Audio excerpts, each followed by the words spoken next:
hello. Yes. Getting close to Christmas, isn't it? Final week of term, all that stuff. And one of the things we tend to do at Christmas time is tell ghost stories. It's kind of a traditional thing, isn't it? And today I'm going to raise the spectre. Yes, the spectre of communism. Spurred on this by a piece in the Daily Mail today. The Daily Mail, yeah, that one. By Samantha Smith, who, to quote the headline from the editor, "Going to Durham was such a proud moment," writes first-year law student Samantha Smith. "So how sad to discover its intolerance of free speech is like Maoist China." Now then, yes, raising the spectre of Maoist China. It appears to be one of those wonderful things that the right bring up, because I don't actually believe that there are very many people between the ages of 25 and 70 in this country that know anything about Maoism. So if you want to go one stage further from the spectre of communism, then you raise the spectre of Maoism. And let's find out what Maoism exactly is before we go into a bit more of a dive into her piece, which is interesting. So I'm going to quote from The Guardian because it's the best one that I could find in a hurry in terms of what the essence of Maoism might be. So let's quote from this. "Maoism is a set of contradictory ideas." We're into a good start already, aren't we? "That has distinguished itself from Soviet guises of Marxism in several important ways, giving centre stage to a non-Western, anti-colonial agenda. Mao declared to radicals in developing countries that Russian-style communism should be adapted to local national conditions. Diverging from Stalin, he told revolutionaries to take their struggle out of the cities and fight guerrilla wars deep in the countryside. He preached the doctrine of voluntarism, that by sheer audacity of belief, the Chinese and any other people with the necessary strength of will could transform their country. Revolutionary zeal, not weaponry, was the decisive factor. Although, like Lenin and Stalin, Mao was determined to build a militarised one-party state worshipful of its supreme leader, he also, especially in his last decade, championed an anarchic insubordination, telling the Chinese people that it is right to rebel. During the Cultural Revolution, 66 to 76, he deployed his own cult to mobilise millions of Chinese people, especially star-struck, indoctrinated youth, to smash party rivals whom he deemed counter-revolutionary." Yes! So, a bit like Leninism, you pays your money and you takes your choice. You can probably make Maoism anything you want, but let's assume that kind of basically communism involving young people, shall we? Because that's going to be important. Anyway, yes, Samantha relates a tale early on about a quiz she took part in her departmental Christmas fun quiz, and the lecturer taking the quiz had asked for something controversial about different subjects, and to quote from her, "Some students, knowing what was expected, duly obliged, lobbing in buzzwords such as elitist, colonialist, and classist. My lecturer laughed approvingly. These were clearly the correct answers and rewarded them with a chocolate. Very Maoist. Chocolate, renowned for it. Mao's delight," or something, I don't know. Anyway, but then I suggested something I genuinely believed to be controversial: how the president of Durham Student Union, Cheyenne Twins, was, in my opinion, never properly elected. In fact, more people voted in favour of reopening nominations than actually voted for her. My lecturer's response to my answer: no comment, although I was offered a chocolate. Yeah, you can see how sinister this is already becoming, the idea of the lecturer not wanting to stop the quiz to have a long discussion with the thing because it wasn't appropriate, and she still got a chocolate. Just like Mao's China. Anyway, let's move on from that. Yeah, in her opinion, yes, if you look at actually that, yes, there were a lot of sport ballot papers.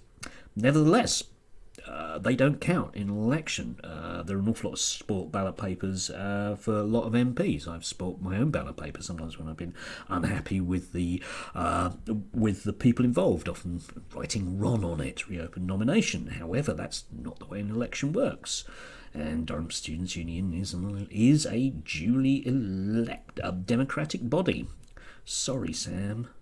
This refusal to discuss contentious issues is typical of a university that's morphed from a bastion of academic excellence and self-proclaimed champion of free speech, check out the university website, into an institution utterly in hock to hard left ideology. Utterly in hock. Yes. I think that's a white German wine, isn't it? Anyway, we'll see how utterly in hock it is. Yes, anyway... she talks about herself for a bit. I'm a member of the Conservative Party, which is unusual for a student. Yeah, we'll come on to them in a bit. However, I've never felt any real opprobrium from fellow students. Almost all of these meet happily. Happily find common ground and form friendships across political divides rather than shunning those with whom they disagree. Yeah, it does sound really sinister, that, doesn't it? The fact that, ordinary people just get on with each other. Utterly in hock to hard left ideology, like meeting up with your mates or something. Anyway, she then sort of goes on to talk about the recent strikes, which she labels as typical of a groupthink approach. Let's unpack the groupthink approach, shall we? As the Mail on Sunday reported, the heads of at least 13 of Durham's 17 colleges, along with other professors and heads of departments, have thrown their weight behind last week's protests at Rod Little's speech at South College. Yes, utterly groupthink that some of them have. Groupthink. Some. In the group. Yeah. Last year, it threatened to withdraw funding from the print edition of Palatine, the student newspaper, on which journalists Jeremy Vine and George Alagaya cut their teeth, which really does promote free speech and reports fairly on the Students' Union rather than acting as its mouthpiece. Yes, because they didn't have any money, and the Student Union paper is still going and it's still printing whatever they want in a free speech thing. Another free speech institution here is the Durham Union Society, a debating forum renowned for its range of invited speakers, but they were barred from the annual Fresh Fair this year as they were deemed not woke enough. And I've not been able to find out information about that. However, Durham Union Society is still going. I'm guessing that it has the same basic status as Cambridge Union Society, which means it's independent of both the Student Union and the university. I'm just going to guess that. Shoot me down in flames. However, you'll notice that it's still going. An example of the Maoism at work. Anyway, I thought it might be an idea to look up, those groups that are definitely going to be banned, like Durham Conservative Society, and you can type that in and you will find their website. But what I was struck on their website was the fact that there are photographs of them out at a dinner. Seems innocuous enough until you start to think to yourself, all wearing formal clothes to a special event. Special event sounds like a rally, doesn't it? It does, doesn't it? And wearing special clothes to it, one might say a uniform. I wonder who else wore a uniform. Yes.